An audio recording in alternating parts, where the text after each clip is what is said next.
మనందరికీ ప్రత్యక్షంగా రోజు తన దర్శనాన్ని ప్రసాదిస్తున్న స్వామి, నమస్కార ప్రియుడు, అందరికీ ఆరోగ్యాన్ని ప్రసాదించే స్వామి ఎవరనేది మా వాడి మాటల్లో విందాము.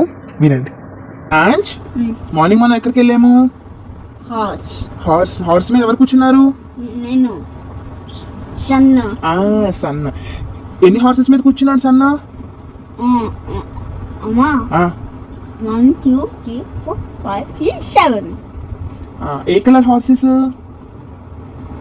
White. Very good. White colour 7 horses మీద ఎవరు కూర్చున్నారు? నేను. ఎవరు కూర్చున్నారు? సన్న. విన్నారు కదా, సూర్యనారాయణమూర్తి టెంపుల్కి అయితే వచ్చాము. స్వామికి 12 నామాలు ఉన్నాయి, అవి తెలుసా? ఓం మిత్ర రవి సూర్య భాను ఖగ పూష హిరణ్య గర్భ మరీచి అర్క సవిత్రు ఆదిత్య భాస్కరభ్యో నమః. ఇవి మొత్తం 12 నామాలు అంటాము. 12 అయితే ఉంటాయి.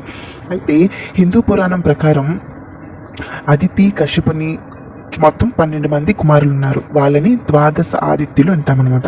అయితే సంవత్సరంలో 12 నెలలు కదా, ఆ 12 నెలల్లో సూర్యుడు ఉండే స్థితులు బట్టి 12 ఆదిత్యుల పేర్లతో వర్ణిస్తారనమాట.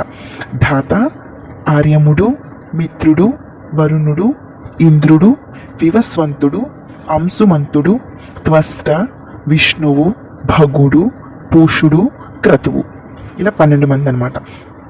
మనకి నవగ్రహాలు శ్లోకం చెప్పిన, లేకపోతే నవగ్రహాల గురించి చెప్పిన, అందులో ఫస్ట్ వచ్చేది ఆదిత్యుడే.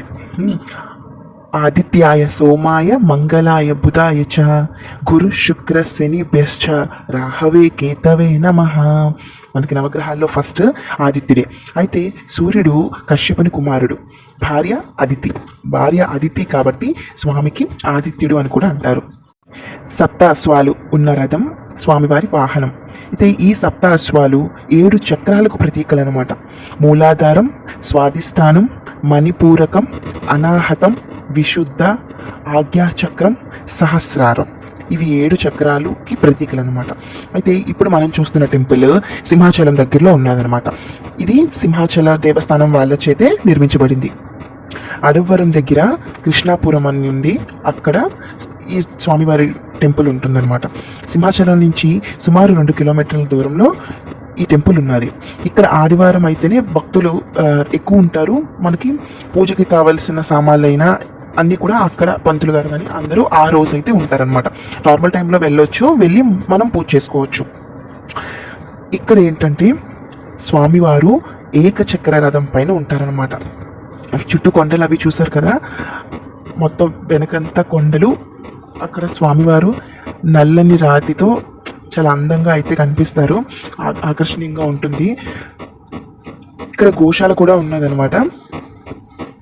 మేము ఆ రోజు మేమే అక్కడ కొబ్బరికాయ కొట్టుకోవడానికి మనకు ప్లేస్ ఉంటుంది, పెట్టి దీపం అవి పెట్టుకొని నైవేద్యం ఇచ్చుకున్నాం అనమాట. అయితే ఆ రోజు చాలామంది వచ్చారు. మనకి పంతులు గారు వాళ్ళందరూ కూడా మనకి సండే అవైలబుల్ ఉంటారనమాట. ఇక్కడ చూసారు కదా, ఒక చక్రమే ఉంది. స్వామివారు సప్త అశ్వాల మీద ఏకచక్ర రథం మీద ఉంటారనమాట. ఇక్కడ సింహాచలం వచ్చిన వాళ్ళు ఇక్కడికి వస్తారు. అక్కడ దర్శనం అయిపోయిన తర్వాత, ఇంతవరకు ఈ టెంపుల్ మీలో ఎవరైనా చూసారా, వెళ్ళారా? ఈ టెంపుల్కి వెళ్ళారా? మీకు ఎలా అనిపించింది? సండే ఎవరైనా వెళ్ళారా?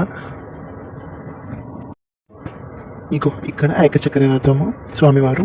మేమైతే ఆ రోజు పిండి ప్రమిదిలో పెట్టామన్నమాట దీపము. ఇగో గోశాల ఉంటుంది ఇక్కడ.